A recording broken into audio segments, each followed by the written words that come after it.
Summer హాలిడేస్‌కి ఇదివరకటి రోజుల్లో అయితే విలాసవంతమైనటువంటి ప్రదేశాలు, వినోదకరమైనటువంటి ప్రదేశాలకి ఎక్కువగా దృష్టి సారించేవాళ్ళు.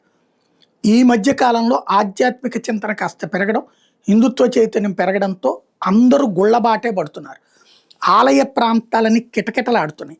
తిరుపతి లాంటి చోట్ల బ్రేక్ దర్శనాలు తగ్గించుకున్నటువంటి పరిస్థితి అయినా సరే, రోజుకి 1,00,000 మంది దాకా అక్కడ దర్శనం కోసం ఉంటున్నారు. ఏది క్యూ లైన్‌లో ఓ 1,00,000 మంది దర్శనం చేసుకుంటున్నారు. అంటే 2,00,000 మందితో తిరుమల కొండ కిటకిటలాడుతోంది, శ్రీశైలం కిటకిటలాడుతోంది, సింహాచలం కిటకిటలాడుతోంది. దేశవ్యాప్తంగా ఉన్న ఆలయాల సంగతి ఎట్లా ఉన్నా, మన 2 తెలుగు రాష్ట్రాల్లో ఉన్నటువంటి దాంట్లో ఎస్పెషల్లీ ఆంధ్రప్రదేశ్‌లోని ప్రతి పుణ్యక్షేత్రం కూడా కిటకిటలాడిపోతోంది. దర్శనాలకి కూడా విలవిల్లాడిపోవాల్సిన పరిస్థితి అవుతోంది. తాజాగా ఈ ఇంపాక్ట్‌తోనే స్పర్శ దర్శనాన్ని శ్రీశైలంలో నిలిపేశారు. సోమవారం దాకా కూడా వీఐపీ బ్రేక్ దర్శనాలు నిలిపేశారు. ఆన్‌లైన్‌లో బుక్ చేసుకున్నటువంటి వాళ్ళ వరకు ఇస్తామని చెప్తున్నారు. అటు తిరుమలలో కూడా అనేక దర్శనాలు తగ్గించుకుంటూ వస్తున్నారు.